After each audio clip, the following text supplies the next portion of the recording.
had a few groups organically come together to collaborate on provider and family education. And so we're going to start this portion of the meeting with Naomi Kowald sharing what's been happening around provider education. Then Becky Burns will update us all on family education. And we do have a few minutes after both presentations to take questions. And I promise you we're getting to those group discussions. Really, these pieces are helping to inform those breakout discussions coming next. So we will be recording this portion of today's call. So just a reminder to please mute your line and refrain from placing this call on hold. If you would like to speak, simply unmute your line. And Nicole, can you please begin the recording? And Naomi, you're up. Thank you. So I wanted to share some information about a work group that we put together to talk more about what provider education exists and where there are opportunities to align the current efforts in Wisconsin to support provider education. So as I shared in my introduction, the Medical Home Initiative, we have provider education opportunities to lead trainings on developmental screening and mental health screening tools that also incorporates in where to refer when there are concerns. There are many people that we partner with within the Children and Youth with Special Healthcare Needs Network to make those trainings possible. And we really joined forces with the Wiki team to say, what are you doing, what are we doing, and how do these align together? So how can we make this more of a packaged approach so that providers in Wisconsin know what's available to them and what meets their needs? So that brings me to the WHO and the Wisconsin Medical Home Initiative team. So that's myself and Geeta Wadhwani, who's on the call, our Wisconsin Care Integration Initiative or WICI partners. So that would be Gail, Ann, Lynn, and Nicole, and then Leah Ludlam with the Department of Health Services. So as Leah mentioned, she is really the lead on the Developmental Screening National Performance Measure. So we've been meeting for a good portion of this year via virtual meetings. And if you want to go to the next slide, I'll talk a little bit about the next steps. So we've really looked to finalize a package of what do we have available, and we've broken that down into categories.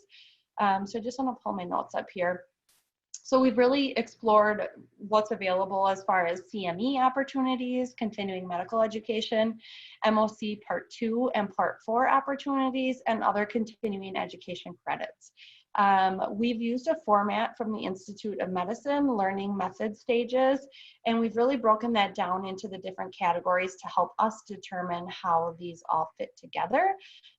So the stages of continuous professional development that we've categorized this in from this format is declarative knowledge, procedural knowledge, competence, and performance. And then we also cross that with learning methods, and those include lifelong learning on an individual basis, practice-based, which is contextual or based in a patient panel, and then workplace or just in time. So these are some of the ways that we tried to break down everything to see where do these fit and how can this be more of that package offering. So next steps are to kind of finalize some of those pieces, determine what might be missing, if there's new opportunities where we can partner together or ways that we can make this more of a process, and what might be of interest to the providers out there. Many of the ECHO partners on the team shared information with us, so we're thinking too about what are other partners doing and how does that tie in as well. So after we finalize that, the next steps would be really to market that information to providers through a variety of venues so that people are aware of what's available. Those partners who have been meeting on those calls, is there anything else you want to add to this? I mean, that's a good description. I was just going to say that to me, it's felt like such a good example of how to leverage resources and not duplicate, and just see who's already covering what, where might there be gaps, how could we work together to ensure that the most training content and the most training modalities possible are available to providers in our state, and we can support that. Thank you, Gail.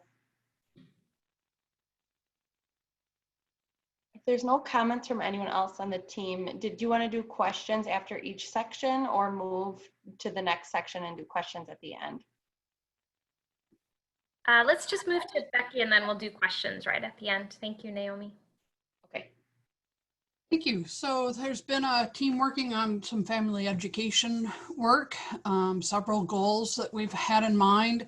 As always, connecting families to existing resources, finding those families who are not currently accessing our resources, creating resources that are missing. So we're looking for missing people and missing resources, and then identify and support family leaders along the way.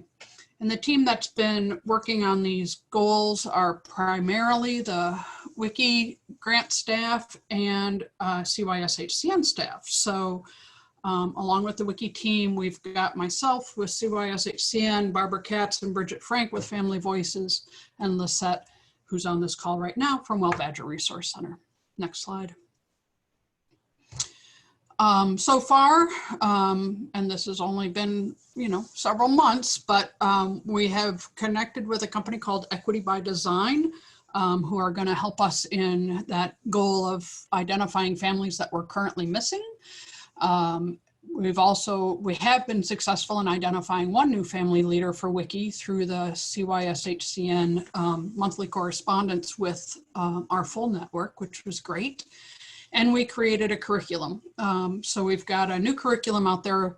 It's not really out there yet, but it's designed and developed called Caring for the Whole Family, Tips and Guidance from Parents for Parents of Children with Special Healthcare Needs or Disabilities. Where we're at right now is that training needs some review. So we're in the process right now of setting up different types of focus groups who will, of parents who will take the time to review that curriculum with us and give us some feedback so we can make it the best that it can be before we get it out to the general audiences. We're kind of combining two goals there in an effort to reach families that we don't often, we're sometimes missing, and provide new educational materials. We're really seeking focus groups of kind of the definition of medically underserved. So folks from rural communities and folks from marginalized communities to review that curriculum. With Equity by Design, we're going to continue to learn about how we connect with diverse communities, what their needs are. There's got to be a reason why there are some folks that are not connecting with our resources right now, and we've got some learning to do and listening to do to discover how we can maybe provide our resources in a different format that would be better meeting the needs of people from those communities. And then another goal that we have, again, with trying to connect families to resources is to create some YouTube videos for our children and youth with special healthcare needs regional centers, so that, for those families, in particular younger families who tend to seek resources over the internet rather than by phone, we might be able to reach some of them by some YouTube series of videos.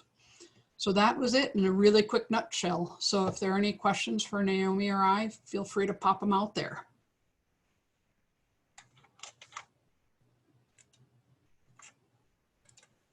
And piggybacking, Becky, on what you said, I feel like that family education example is a really good example of coming together with different types of strengths and resources.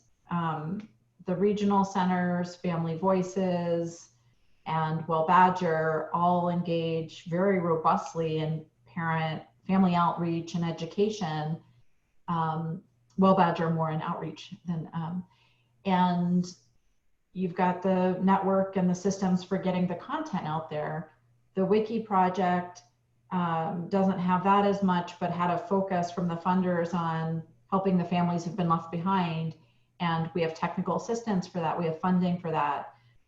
We've had tips and support for how to do that. And so we can bring that to the table and then accomplish something together in Wisconsin that maybe we couldn't have done before. So that's an opportunity that having something like this Dr. Ellie State team can help us identify those overlapping goals and those separate resources that we can leverage to get to common or complementary goals.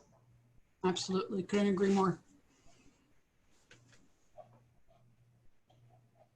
Any questions related to either one of these?